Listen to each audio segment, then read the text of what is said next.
Halloween party میں اداکار یاور اقبال کے بشریٰ بی بی کا گیٹ اپ اپنائے جانے پر انٹرنیٹ صارفین کی جانب سے ان پر کڑی تنقید کی جا رہی ہے۔ گزشتہ شب کراچی میں ہونے والی ہیلووین پارٹی میں اداکار شوبز انڈسٹری کی کئی شخصیات سمیت یاور اقبال نے بھی شرکت کی۔ اس ہیلووین پارٹی میں یاور اقبال نے chairman P T I Imran Khan کی اہلیہ کا گیٹ اپ کیا ہوا تھا۔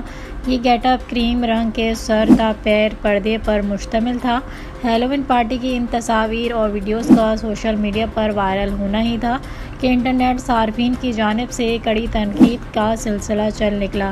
انٹرنیٹ صارفین کی جانب سے اداکار کو ہیلووین پارٹی کے لیے بشریٰ بی بی کے گیٹ اپ کا انتخاب کرنے کو پردے کی توہین قرار دیا جا رہا ہے۔ متعدد صارفین کا کہنا ہے کہ یاور اقبال نے ہیلووین پارٹی کے موقع پر پردے کے گیٹ اپ کا انتخاب کر کے مذہبی روایات اور جذبات مجروح کیے ہیں۔